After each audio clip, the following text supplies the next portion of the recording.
Hey everybody, my name is Bryan from the Heavy Lies the Helmet Critical Care Transport Podcast. This episode is going to be different. If you're looking at your screen, you're going to know why. I'm using sign language. I'm not using my words. Really, the purpose of this podcast, this episode, is to recognize that a lot of people that we are called to help, they're going to speak a different language than us, whether they're hurt or they're injured or whatever. Sometimes we're going to have to help people that do not speak English. When this happens, communication can break down and it can affect the care that we can provide. It's also important to recognize that here in our country, here in America, there are many deaf that use American Sign Language. So if we are ever called to assist someone that is deaf, it can be very difficult to communicate if we don't know a few things that will help us to do so.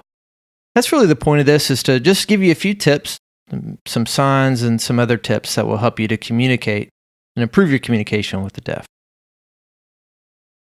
First, I need to explain a few things.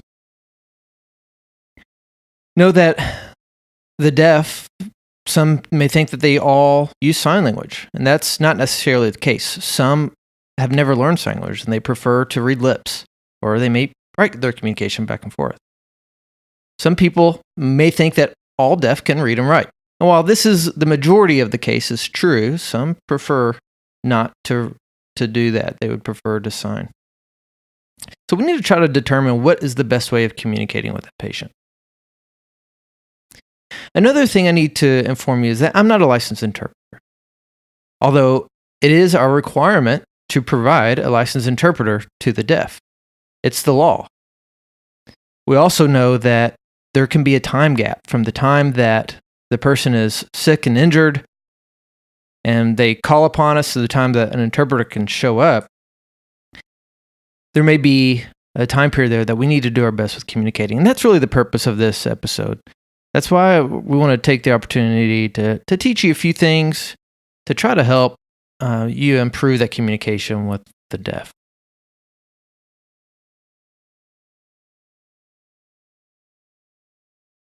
So if you do run across somebody that's deaf, don't panic.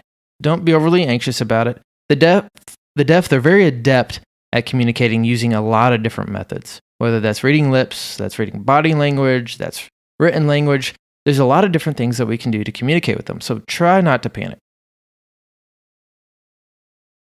And because many deaf, they can easily read and write, go ahead, get a piece of paper and a pen and try to communicate with them that way. Write notes if they're able to do so. I'm also going to give you a few signs that you can learn, some phrases that you can sign, that you can practice, and later, hopefully you remember it. Even if you're signing slowly, that's fine, but it will help you to communicate with them. Another thing that I really feel like is important is learning the alphabet. It will help you to communicate as well with that. So try to learn your alphabet. You can fingerspell different words and sentences, and it will help you to communicate.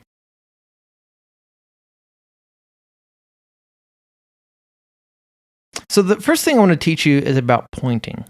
I think this is important because really this sets the stage for who we're talking about or what we're talking about. So if I'm pointing at an individual and I'm looking at them and I'm talking to them, I'm asking them a question about them. If I'm pointing to somebody else and I'm saying, what's wrong with that person? I'm pointing at them. So again, that's important. Don't be afraid to do that. Now I want to take the opportunity again to show you a few phrases, some signs that you can learn that are going to help you to improve your communication with the deaf. Again, please understand I'm not a licensed interpreter. Some deaf or some other interpreters, they might see what I'm signing and may think, that's not the right way or the best way. But I'm just trying to help, that's all. And we also need to know that really in any language, there's a lot of different ways that you can sign any thought. And it's no different with sign language. There's different ways that you can sign the same thought, and that's fine. So the first sign I want to teach you is pain. It's also important to look at my face. My eyebrows are going up. So anytime I'm asking a yes/no question, my eyebrows are going up, and it's asking the question.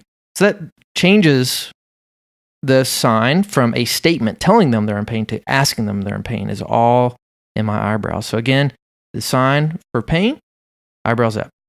And if you notice here, I'm using that sign in different locations of my body. So I'm asking them, where are you in pain? Or if they use it in a specific location, they're telling me where they're hurting.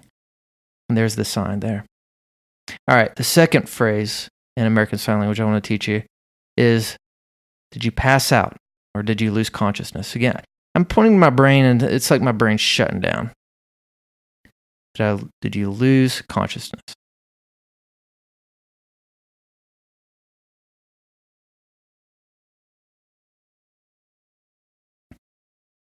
The third sign I want to teach you is, are you nauseated? You're just really showing that your stomach's upset. Again, eyebrows up, asking yes or no question. Are you nauseated?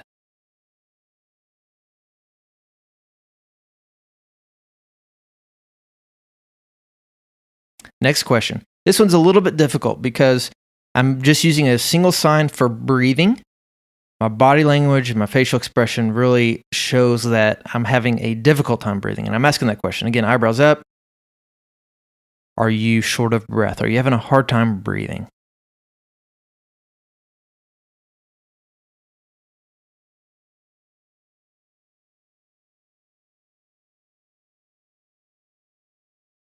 The next sign.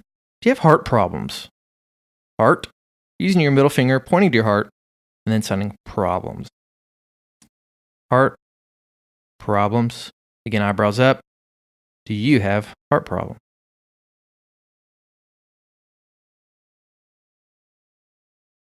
The next sign. Are you pregnant? Again, you're just showing the belly's being distended, like they're pregnant. Eyebrows up. Are you pregnant? This one's important. You don't want to tell them they're pregnant. You want to ask them if they're pregnant.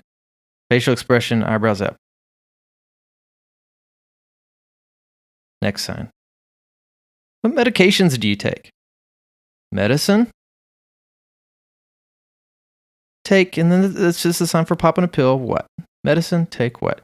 Now, on this question, it's an open-ended question. So we need an explanation, more of a extended response. So eyebrows go down in this scenario. So it's a different. Eyebrows down, sounding medicine. Pop that pill. Medicine, take what? What medications do you take?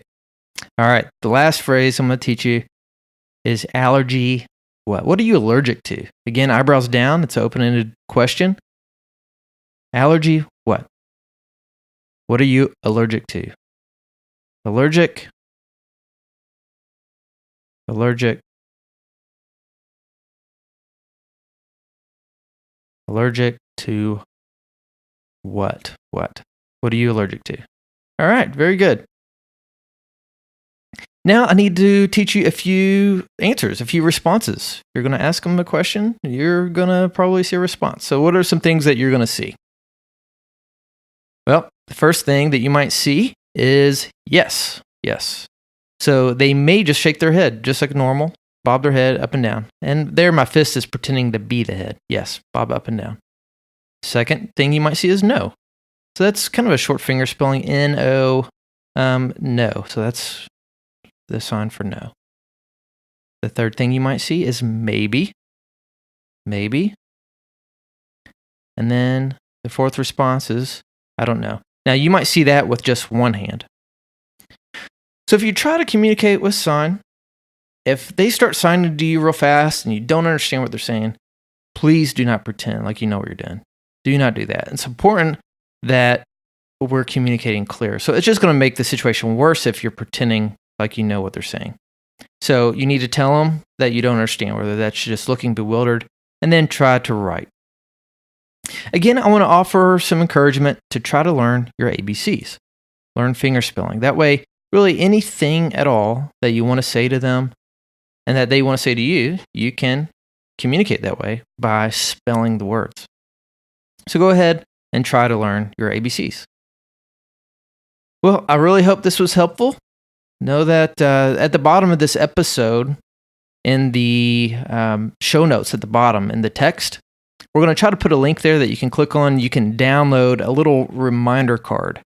That way you can print this off. You can Have it to reference for later. If you run across somebody that's deaf, you can pull it out, use it to jog your memory of some of the signs that we taught you today. And hopefully that will help you to communicate with the deaf. So thanks for watching, guys. See you later.